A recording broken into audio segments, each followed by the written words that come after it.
जय श्री राम, राधे राधे, जय माता जी। तो चले मित्रों, हमारे चैनल में आप लोगों का स्वागत है। तो हम आप लोग के बीच में एक बहुत पुराना सा सोहर गीत लेकर के आई हूँ जो हमारी दादी गाया करती थी। तो आप लोग सोहर गीत सुने। अगर आप लोगों को पसंद आए तो लाइक करें, शेयर करें, कमेंट में ज़रूर बताएं सोहर गीत आप लोगों को कैसा लगा। अगर आप लोगों को पसंद आया तो अपना दुलार प्यार हमें ज़्यादा से ज़्यादा दें आप लोग। अरे जन में है दीन दयाल अवध वाक्य ठाकुर हो। अरे जन में है दीन दयाल अवध वाक्य ठाकुर हो। रामा लालन के चाकल चाकल माथवा तिलक भाल सोहाई हो।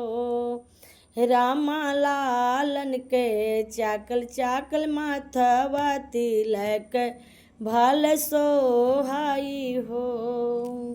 रे जन में है दीन दयाल अवध वाक्य ठाकुर हो।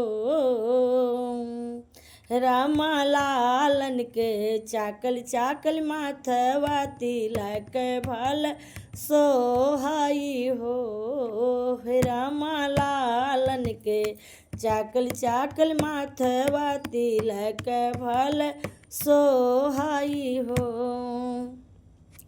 अरे लालन के बाड़ी बाड़ी आखिया का जरवा भाल सोहाई हो। लालन के बाड़ी बाड़ी आखिया तिलक भाल सोहाई हो। रामा दियाली फूफुया रानी का जरिया अंगुरिया भाल डोलाई हो। रामा दियाली फूफुया रानी का जरिया अंगुरिया भाल डोलाई हो। अरे लालन के छोटे छोटे मुखड़ा बिरौआ भाल सोहाई हो। लालन के छोटे छोटे मुखड़ा बिरौआ भाल सोहाई हो। लाल हो रामा दियाले बाहिनिया वन के बीरा देखत निकला गई हो। रामा दियाली बाहिनिया वन कबीरा देखत निकला गई हो। अरे जन में है दीन दयाल अवध वाक्य ठाकुर हो। जन में है दीन दयाल अवध वाक्य ठाकुर हो। रामा जन में है दीन दयाल अवध वाक्य ठाकुर हो। रे लालन के छोटे छोटे पाँवा खड़ुआ भल सोहाई हो। अरे लालन के छोटे छोटे पाँवा खड़ुआ भल सोहाई हो। रामा रांगना में चले मोर लालना देखत मन मोहाई हो।